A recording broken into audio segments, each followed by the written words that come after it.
Welcome to KawFee Haus. Hey, we've got a book by somebody we've read before. We had read Anti-Fragile, I think a few books ago, and that's by Nassim Taleb. And if you heard that episode, obviously I was blown away by the style of the book and a lot of the substance therein. So now we're reading Fooled by Randomness, which was actually published in 2001. That was a different era, was it not? And it's apparently part of his whole grouping of books, his series. And this is the first one. I picked it at random, but it turned out to be the first one. Anti-Fragile is like number 4 or something. So it goes this one, The Black Swan, The Bed of Procrustes, Anti-Fragile, and Skin in the Game. The subtitle is The Hidden Role of Chance in Life and in the Market. So it actually has a lot to do with a lot of the things that we've been talking about and kind of dovetails with the most important concept that we've been trying to hammer home practically from the beginning. I mean, maybe not even practically, definitely from the beginning of this whole podcast. So, of course, as always, we're going to go through the contents. We're going to have a bit of an analysis that kind of talks about what we thought about the book in general, the qualities and detriments thereof, and then we'll go into some big picture stuff where we talk about how it fits into our grander understanding of the world and how the world works. So, first, the contents. So the author opens by saying this was written for fun, that he primarily only uses things that he witnessed personally, and that, yes, he realizes that it's not that literally everything is randomness. One of the big ideas that he will hit on multiple occasions throughout the book is that the billionaires and the CEOs and the like all love to pretend and rationalize that it was their doing that got them to where they are. But by Taleb's calculation, it's actually mostly attributable to randomness, to things that they didn't accomplish. So here he's acknowledging that, yes, it does take hard work and skill and capability and all that stuff, but he's saying that it's primarily randomness. So now we go into kind of the meat of the book, where he talks about how the book is about luck and that human beings are faulty and defective. And he has a number of kind of case studies where he'll talk about specific traders. Now remember, this is written in 2001. This is just after the big tech collapse. So there were a lot of people who made a lot of money and then lost a lot more of it in the span of this time. And there's somebody named Nero who was a proprietary trader. And I believe this person was the one who had extreme risk aversion, had all the money in treasury bonds. But the author points out here that mild success is attributable to skills and labor, where wild success is attributable to variance, something that nobody has control over. And apparently this initial person, like Nero, he was ridiculed or at least chastised by his fellow traders who were doing more risky ventures and were making more at the time, but he was inclined to follow this very specific strategy to avoid an imminent downturn. And then there's a chapter, and one thing about this book is that it is divided into many, many very short chapters. So sometimes you just start getting into a section or into a topic, and then you're already into the next one. This one was titled An Overpaid Hick, and it was about a guy named John who made way more and who was higher in the pecking order, but John would eventually lose everything. But there's this whole idea also of that when people are surveyed, they would prefer to make less if the people around them made less than them still. So they'd take less as long as their relative wealth was still higher than the people around them. And this is something, I've only seen things that corroborate that idea. Okay, and there's this thought experiment here with Russian roulette. So you have all these alternative histories, and we see the results of the histories, and we try to make these interpretations of this information to apply to our own lives or try to make sense of the world. So in Russian roulette, obviously everybody knows how that game is played, but imagine if you had a Russian roulette game wherein that you play it and you get $10 million or something like that if you survive. So if you had a whole bunch of people playing that, then the presence of the people who survived would be amplified. So they'd say, it's a great game, yeah, go play. And some fatuous journalist, as the author puts it, will praise it. Like, look how brilliant they are for having played Russian roulette. And Taleb specifically makes the connection between this and the billionaires of today. But there's an even more vicious roulette, and that's life. And one of the things that people have when they're trying to understand their life and why things happen and what happens and what they should do to prepare for the future is that anything that did not actually happen in the past is an abstraction. It's very difficult for people to heed what did not happen. And then he puts people into two categories: those who never accept randomness, so they rationalize everything away, and those who are haunted by it and just terrified by the prospect of things being random. And another one that follows this is that people often mistake dealing with a complex system as having a confused mind. So if you're trying to struggle through and understand something that's really complex, then a lot of people will see that as you not having a grasp of the information and saying you must be confused rather than understanding that it's actually complex, and that most people just try to pare it down into something digestible that doesn't actually have any bearing on the reality. A different kind of earthquake. We don't like to insure against something abstract.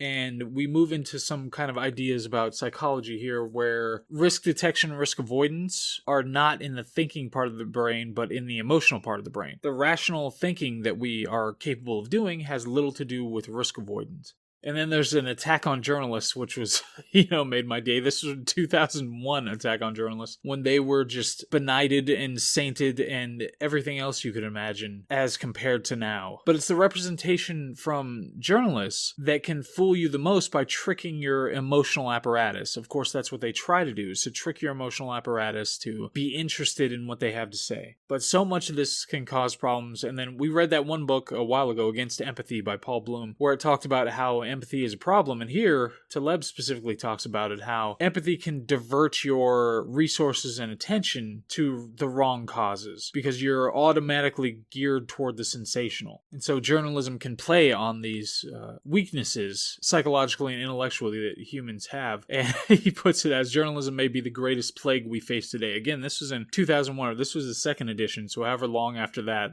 if he added that in the second edition. But then some interesting stuff about the tools that one gets to use along this path of trying to figure out how probability works. And the Monte Carlo method, which apparently, I'm sure it's something that's just done with incredible rapidity now, and to a degree with artificial intelligence that we could have never imagined at the time. But this is a method where you have systems where you're trying to analyze a system, but you inject randomness into something that should be determinative so that you can see where it goes from there. So you have all these alternate paths, and you're trying to understand what reality is, but you're injecting randomness because you can't really know, where it could come from. So you just get these thousands of alternative paths, and I'm sure now you could just do millions of them, and you could do it on your home computer, and it's not even an issue anymore.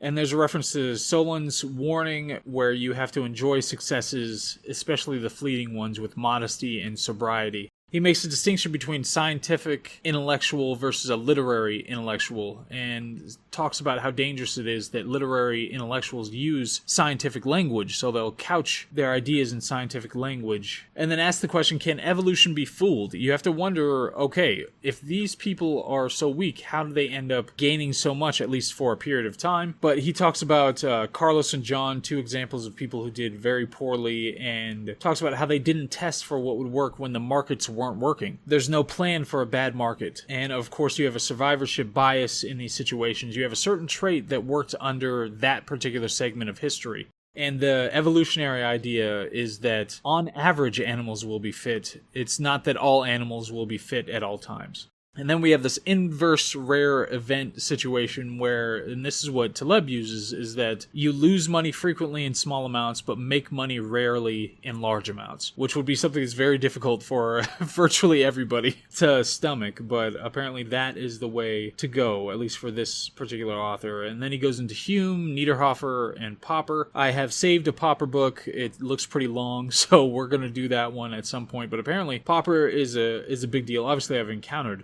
Popper before. That's Carl, big K, to the uninitiated. But I haven't read an entire one of his books, so I think we're going to get in one of those at some point. But Niederhofer specifically talks about how empiricism cannot be separated from methodology. So you have this idea of naive empiricism. You just make your very rudimentary observations and you say that you have something understood. You can more safely use data to refute an idea than to prove something. And this is where the idea of the black swans, which of course is going to come up in a later book, I'm sure, but that you can't say that all swans are pink because at any time a black swan could just pop out and that would torpedo your whole idea. And another way to look at this is that you can't just observe what has already happened and say that that must be what's going to happen. So if you look at President Bush at the time, You say, well, he has never died. President Bush has never died. So therefore, he must be immortal. And of course, you'd see the fallacy in that. Monkeys on typewriters. So one of the things that we have to struggle with is that we see only winners. And Taleb specifically says that luck is what's most attributable for success. And because we have this survivorship bias, it's really difficult for us to really pick out what's going on here. We have a biological handicap to understand probability. There's also this reference to this one New York lawyer who was relatively very successful relative to virtually everybody else in the country, in the world really, but not relative to his neighbors. His wife was really unhappy about it because relative to his neighbors were all very well-to-do and a little more wealthy than he was. But the failures do not show up in that sample. The failures don't show up and move in next door to people who are extremely well off.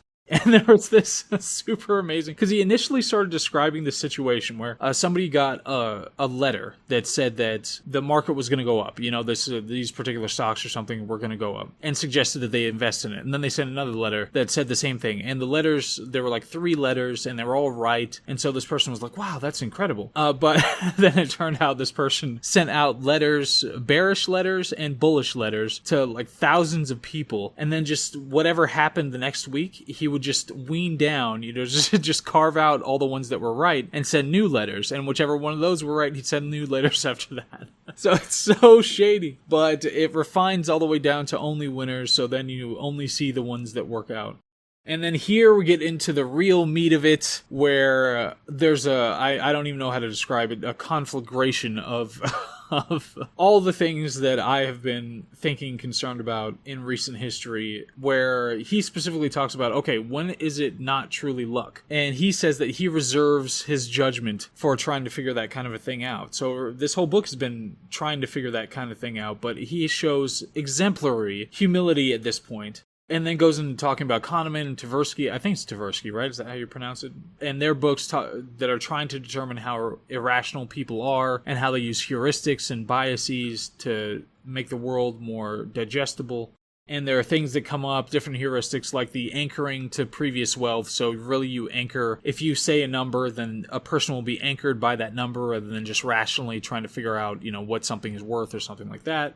The availability heuristic, things that are more available are given preference. The 2 systems of reasoning, system 2 and system 1. And one way that Taleb explained this was like in chess. And of course, I've been watching a whole bunch of chess championships. Those things are intense. So like when you start playing chess, you start in system 2, where you're very deliberative, trying to figure out what's going on. But it shifts over to system 1, where you get this intuitive sense of which one's right and which one's wrong. But the big thing is our brains are not designed to find what's true. We evolved in a habitat where we didn't need probabilities. And there's a reference to the triune brain. I remember reading a book about this when I was like 12 or something, about how we have a reptilian hindbrain that deals mostly with our fear and, flight and fight responses and that kind of thing. Then we have a limbic brain that's all these robust emotional responses to things. And then we have our neocortex, which is supposed to be the reasoning seat of our brain. Of course, this is an oversimplification of the way the brain works, but it is kind of a useful way to understand the way that our brain does what it does. Then there's a wonderful reference to Odysseus tied to the mast, heading toward the sirens, and his crew filling their ears with wax. So, of course, Odysseus had to do this because he was very concerned that they would be drawn in by the sirens. So this is used as a metaphor, of course, for Taleb in going into the idea of saying that I am not so intelligent. I'm dominated by emotions and I'm fooled by randomness. So I have to be very careful about how I manage my own inadequacies when it comes to understanding a complex world and probabilities, which is,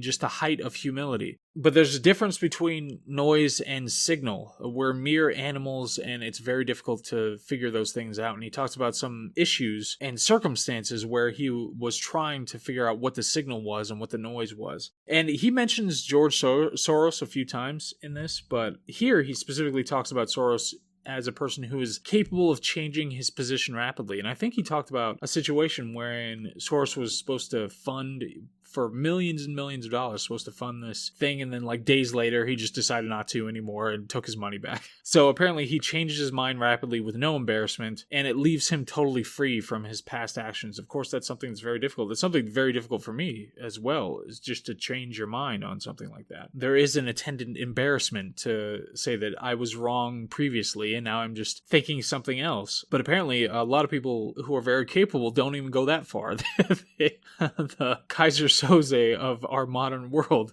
doesn't care. Just changes his mind just like that. And then we've got a discussion about Stoicism, of course. This is one area of thought, one philosophy that I definitely keep running back into. But for Taleb, Stoicism is about wisdom, upright dealings, and courage. Those are the things that you should be exhibiting at all times. And personal elegance, try not to play the victim. Never exhibit self-pity. Do not complain. Those are things to live by. And remember that the only thing Lady Fortuna has no control over is your behavior. Finally, we are made to live like firemen, not by a rigid schedule. So he talks about how he just wakes up when he wakes up and he doesn't have a bunch of scheduled things that he needs to do. You know, firemen, they're waiting in the office, and when they get a call, they go out to the call and they take care of it. So he thinks that we should be living like that. Okay, and I forgot to actually write notes about my analysis and my big picture, so I can't believe I just started recording. I'm not sure, I got distracted at some point. But anyway, so the analysis. So number one, obviously I liked so much of it, and I like him as a writer, just period. The other book that we read, Anti-Fragile, I think had more of a kind of muscular, intense tone to it, but this one had a lot of really awesome ways to say a lot of really awesome things. I think he talked about it in the beginning, in like the pre-log or whatever, whatever the first thing that he said. He talked about how a lot of editors wanted to change the tone. They wanted to fix it up and dress it up a little bit to make it a little nicer. But he said, no, I mean, I want to have this personality built into this. Love the tone, love the style of the whole thing. And of course, if anybody who's been listening to this for a while, one of the first things that I did way back in the beginning that I stopped doing because it became cumbersome and I wasn't sure how much people were getting out of it, but it might be something I reintroduced, was that I would lab. And the point of labbing it was to state your liabilities and your biases were the other one. What was the A? I can't remember what the A was now. But the point was to verify that you have issues that could be impacting your ability to understand what you're talking about. So, and to be upfront about that. So he exhibits at the end here just a tremendous amount of humility while not just giving away the game, not just saying that I can't figure anything out. He just says that I have to take a lot of precautions to make sure that I'm doing these things in the right way, that I'm trying to understand in the right way. And so, on the one hand, these books are just so much fun to read. I love reading his writing and the ideas that he goes through. And on the other hand, he exhibits a tremendous amount of humility, which is just one of the best things that humans can do at this point in our evolutionary history. One of the best things that people can do for the species, period. So that's fantastic. And there are a lot of references to, great thinkers and big scientific ideas. And he references Kahneman, and he kind of leaves it in Kahneman's and Tversky's hands when it comes to the particulars about this. He's not a scientist or anything like that who studies these things, so he doesn't go into great depth. There isn't, as I usually say, there isn't a robust encyclopedic kind of scientific exploration of these ideas or anything like that. And most of his humility is in general as opposed to specifically about the scientific ideas. So there is that kind of distinction. But like I said, he mostly leaves it in their hands and references them and just uses a whole bunch of entertaining methods for getting a lot of cool ideas across. So just in general, I enjoy it. I'm going to read all of his books for sure, and I think there are some important things to take away. Some of the things that he just provides at the end, that Stoicism is about wisdom, upright dealings, and courage, and personal elegance. Try not to play victim. That's great. Never exhibit self-pity. I don't know what I'm going to do or how I'm going to remember all these things, but I feel like I should put these up on a whiteboard or like get a tattoo like I'm in Memento or something, just to make sure I don't forget this stuff. And do not complain. I mean, all these things really, really great. Big picture wise, number one idea, humility. I'm just going to keep hitting that one hard. Obviously, you need to put it in a context of you still have to function, you still have to make arguments, you still have to try to figure out what's true. But humility is the most important emotion and the most important meme that has to be spread around the population at this point. But anyway, since I didn't have a super awesome notes related to my big picture analysis here, we'll just leave it there and we'll get on to the discussion ASAP. And I'll try to say which book I'm actually reading next because I forgot in the last discussion. At some point, this stuff is going to get ironed out and it's going to be smooth and we're going to be able to move forward here. It's just, no, I'm not going to exhibit self-pity. I'm not going to complain. I'm not going to try to play victim. I just need to do better. All right, so it's been good talking to you. Hope to see you on the next one and have a good day. All right, bye.